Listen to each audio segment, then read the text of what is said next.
بد نظری سے بچنے کا طریقہ بتا دیں.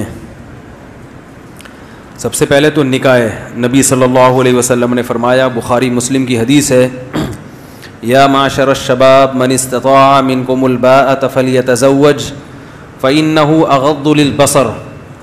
اے نوجوانوں, تم میں سے جو نکاح کی استطاعت رکھتا ہے وہ نکاح کر لے, اس لیے کہ یہ نگاہ کو جھکانے کی سب سے زیادہ طاقت نکاح میں ہے. اب حدیث کے الفاظ دیکھو. اغض یہ کمپیریٹیو ڈگری ہے, اس میں نگاہ کو جھکانے والی جتنی چیزیں ہیں ان تمام چیزوں سے کمپیئر کیا جا رہا ہے. نگاہ کو جھکایا جاتا ہے جب انسان تبلیغ میں وقت لگاتا ہے تو بھی نگاہ جھکنے کی صلاحیت پیدا ہوتی ہے. اہل اللہ کے بیانات سنتا ہے تو بھی نگاہ جھکنے کی صلاحیت. اللہ کا خوف, محاسبہ, مراقبہ, یہ تمام ایسی چیزیں ہیں جن سے انسان میں نگاہ کو جھکانے کی صلاحیت پیدا ہوتی ہے. تو آپ صلی اللہ علیہ وسلم نے ان تمام چیزوں سے کمپیئر کیا نکاح کو. فرمایا تمام چیزیں ہیں مگر سب سے زیادہ طاقت نگاہ کو جھکانے کی کس میں؟ شادی میں, نکاح میں. یہ حدیث ہے. اغض کمپیئر کیا جا رہا ہے, جیسے نا گڈ, بیٹر, بیسٹ. بیٹر کا مطلب بیٹر دین فلاں فلاں فلاں. تو تمام چیزوں کو ایک طرف, ان سے زیادہ. تو سب سے زیادہ پاورفل چیز نگاہ کو جھکانے کی کون سی ہے؟ نکاح. نامحرم سے نگاہ جھکانا چاہتے ہو تو نامحرم سے نکاح کر لو. اور لاجیکلی بھی ایسا ہی ہے. بھوک برداشت کرنے کی, بھوک کا سب سے بہترین علاج کھانا کھا لو, حلال پیسوں سے روٹی خرید کے کھا لو. بھوک کا ایک علاج یہ بھی ہے کہ آپ سوچیں کہ کسی کی روٹی کھانے سے نقصان ہوتا ہے, گناہ ملتا ہے. چرا کے روٹی سے بزرگوں کے بیانات سنیں کہ چوری کے خلاف تبلیغ میں وقت لگائیں تو ایک احساس پیدا ہوگا بھائی کسی سے روٹی نہیں چھیننی, مگر احساس ہی ہوگا, پھر بھی دل چاہے گا. سب سے بہتر حل کیا ہے کہ حلال کماؤ, روٹی خرید کے کھا لو, پیٹ بھر جائے گا. تو تبلیغ والے پھر اگر کوئی دنیا دار آدمی کہے گا بھی نا کہ حرام روٹی کھاؤ تو بھی آپ نہیں کھاؤ گے, بولو گے یار جب حاجت ہی نہیں ہے.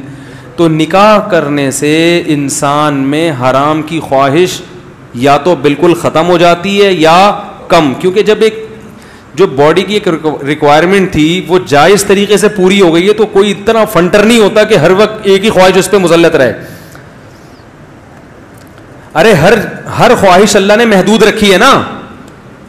اتنا بڑا فنٹر کوئی دنیا میں مرد کا بچہ پیدا نہیں ہوا ٹھیک ہے, کہ اس کی یہ خواہش بھی پوری ہو ہی نہ سکے. ایک حد تک ہے, اس سے آگے نہیں ہے.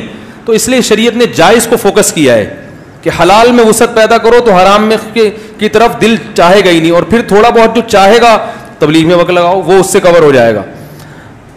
اللہ اہل اللہ کے اصلاحی تعلق قائم کرو. ہم فوکس کرتے ہیں اصلاحی تعلق کو زیادہ. نتیجہ یہ نکلتا ہے کہ بہت سے لوگ خانقاہ میں جاتے ہیں, کھانا پینا وہی چل رہا ہے, انڈے پراٹھے, لیکن ان کو بزرگ کے بیانات کا ذرہ بھی فائدہ نہیں ہوتا کیونکہ باڈی اسی طرح مانگتی رہتی ہے. پھر نتیجہ کیا نکلتا ہے؟ کچھ وقت صبر کرتے ہیں, پھر جب ان کی بریکیں فیل ہوتی ہیں تو وہ ایسا بدماش بن کے دکھاتے ہیں جو عام آدمی بھی نہیں ہوتا. اس لیے کہتے ہیں صوفی جو ہے نا, صوفی یا تو بہت نیک ہوگا, بدماش ہوگا تو بہت ٹائٹ قسم کا بدماش ہوگا. اس میں صوفیوں میں درمیانی ٹائپ کے لوگ نہیں ہوتے. تو یہ ہے. اور اگر نکاح کی طاقت نہیں ہے, طاقت نہ ہونے کا مطلب کیا ہے؟ نکاح کی طاقت کہ کوئی رشتہ دینے کے لیے تیار ہی نہیں ہے, مل ہی نہیں رہا. تو پھر یہ نہیں ہے کہ پیسے نہیں ہیں, پیسے ہیں اور رشتہ نہیں مل رہا تو بھی نکاح کی طاقت نہیں ہے. پیسے نہیں ہے اور رشتہ مل گیا, لڑکی آپ کی غربت میں آپ کے ساتھ رہنے کے لیے تیار ہو گئی تو طاقت ہے نکاح کی. کیونکہ نبی نے ایسے صحابی کا نکاح کرایا جن کے پاس ایک لنگوٹی کے سوا کچھ بھی نہیں تھا. ان سے زیادہ غریب تو دنیا میں کوئی گزرا نہیں, لیکن ان کی بیوی راضی ہو گئی تھی کہ چلو اسی غربت میں آپ کے پاس فاقے ہیں تو میں بھی فاقے برداشت کر لوں گی. تو نبی نے ان کو تو نہیں کہا کہ تم میں تو نکاح کی طاقت ہی نہیں ہے. بھائی یہ عورت کا مسئلہ ہے نا, وہ کہہ رہی ہے آپ کی اس تنخواہ میں گزارے کے لیے تیار ہوں, تو جب وہ تیار ہے تو آپ کو کیوں بیچ میں ٹانگ اڑا رہے ہو؟ یار بات ہی نہیں سمجھ میں آ رہی لوگوں کے.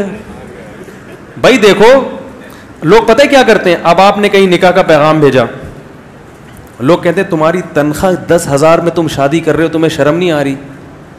تو بھائی وہ ریجیکٹ کرے لڑکی کہ 10,000 والا مجھے نہیں چاہیے کیونکہ میں 10,000 میں گزارا نہیں کر سکتی.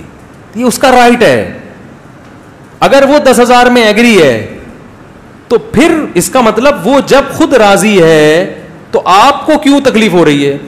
اب آپ یہ کہہ سکتے ہیں کہ وہ کیوں راضی ہوگی؟ 10,000 میں کون راضی ہوتا ہے بھائی؟ ہو سکتا ہے اس کے ابا کی تنخواہ 5,000 ہو, اس کو پتا ہے کہ میں 5,000 میں جب پاپے کھا رہی ہوں اور کبھی پاپے بھی نہیں ملتے, یہ 10 والا اس سے تو بہرحال بہتر ہے. تو غریب آدمی شادی کرے گا. اسلام میں کہیں بھی غریب کو نہ 1 سے روکا اللہ نے, نہ 4 سے روکا ہے.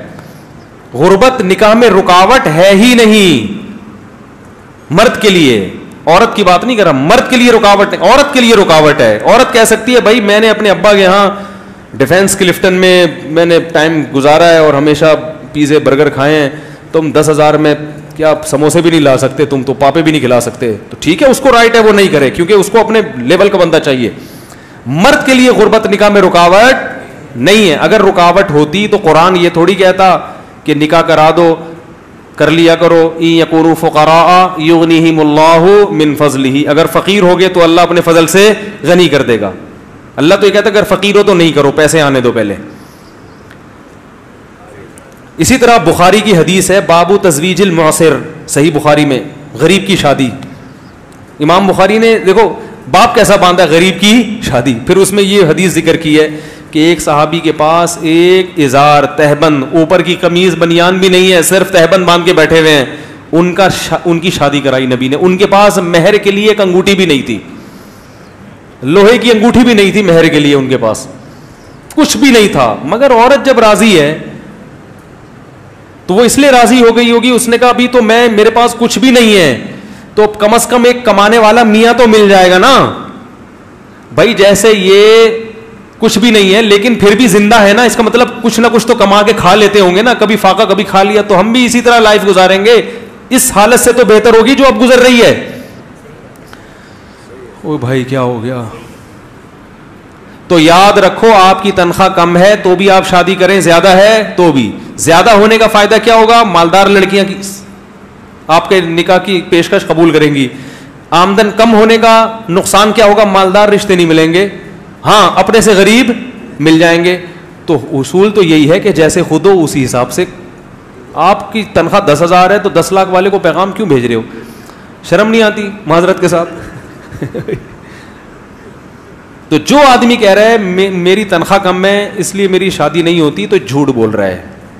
آپ کی تنخواہ کم ہے اس لیے آپ کی شادی آپ کی تنخواہ زیادہ والوں سے نہیں ہوتی, کم والوں سے ہو جائے گی. نہیں آ رہی ہے سمجھ میں الحمدللہ. تو غربت نکاح میں رکاوٹ, ایک دھیلا بھی نہیں ہے جیب میں تو بھی شادی کرو, بشرطے کہ رشتہ مل جائے. آپ ٹرائی کرتے رہیں. ہاں رشتہ نہیں مل رہا جیسے کہ ملنے کا چانس ہے بھی نہیں, کیونکہ لوگ لڑکی والے سب سے پہلے لڑکے کے پیسے دیکھتے ہیں, تو ان کو حق ہے کہ وہ دیکھیں.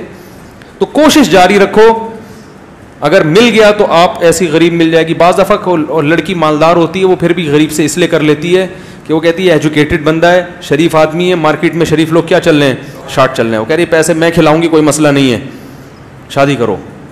تو لیکن کم ہی کرتی ہیں اور کرنی بھی نہیں چاہیے, کیونکہ وہ بندہ پھر جب بیوی پہ ڈیپینڈنٹ ہو جاتا ہے نا, پھر گیا مسئلہ خراب ہو جاتا ہے, وہ حقوق نہیں ادا کرتا اور پھر پیڑے کھاتا ہے بیٹھ کے. تو عورت کو چاہیے اگر کوئی غریب سے کر رہی ہے تو دیکھے کہ چلو غربت تو برداشت کر رہی ہوں, بندہ تو ٹھیک ہونا, کہیں میری دولت پہ نظر رکھ کے نہ بیٹھ جائے.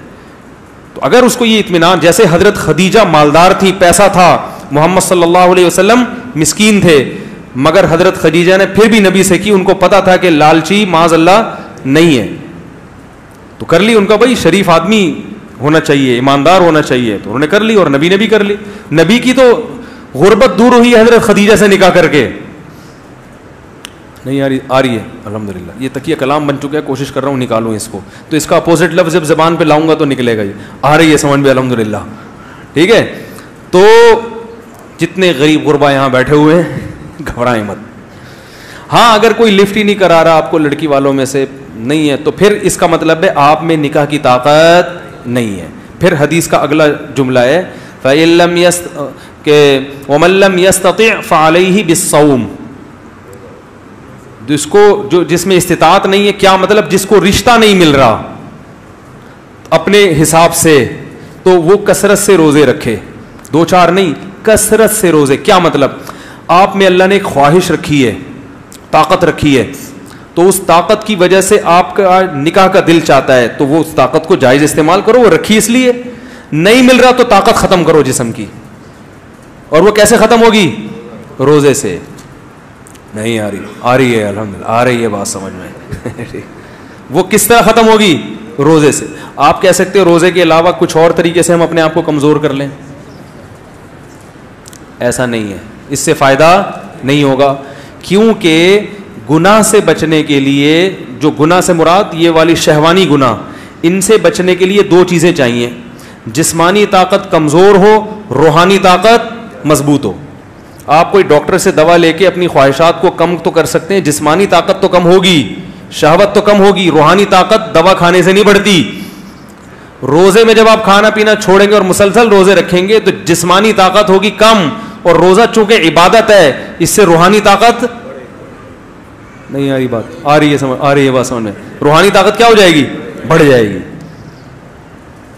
تو آدھا کام سے بات نہیں بنے گی. تو اس لیے روزے کا کوئی آلٹرنیٹ, روزے میں ایک انسان کو خود ہی احساس ہوتا ہے, اور 2-3 روزے نہیں, اعلیٰ ضرر کے لیے آتا ہے عربی میں علیہ بس, کیونکہ 2-4 روزے سے تو اور خواہش بڑھتی ہے. کثرت سے روزے رکھے. ایک اہل حدیث تھے وزیر آباد میں, میرے دوست تھے, بڑے زبردست گپ شپ تھی ان سے میری. وہ ایک دن میں ان کا تھوڑا سا مذاق بھی اڑاتا تھا, کیونکہ ہمارا بھی اڑاتے تھے. وہ کبھی کبھی حنفیوں پہ طنز ہلکا پھلکا تو چلتا ہے, تو میں بھی تھوڑا سا چٹکلا سنا دیتا تھا ان کو.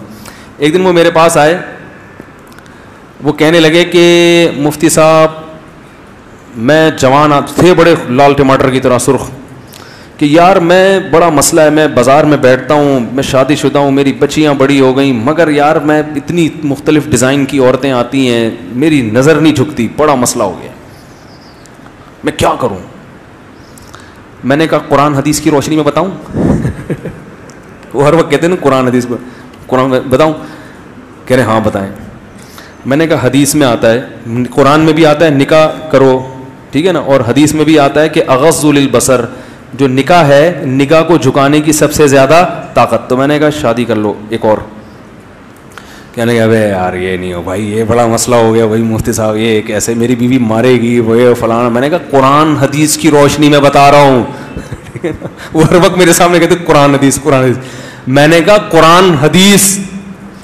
کہہ رہے ہیں وہ تو ٹھیک ہے لیکن کچھ اور حل بتاؤ یار. میں نے کہا قرآن حدیث کی روشنی میں بھائی.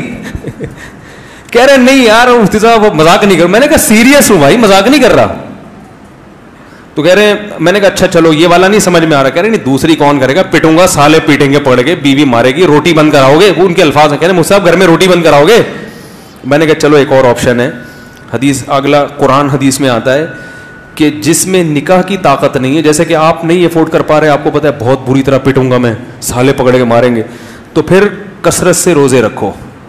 روزے نہیں علیہ ضرر, کثرت سے روزے. میں نے کہا یہ جو لال ٹماٹر بنے ہوئے ہو نا کھا کھا کے, یہ چہرے تھوڑا سا مرجھا جائے گا اور باریک ہو جاؤ گے روزے رکھ رکھ کے, تو یہ جو کرنٹ بھرا ہوا ہے نا یہ اتنی زور سے نہیں جھٹکے مارے گا جتنے ابھی کرنٹ لگ رہا ہے آپ کو.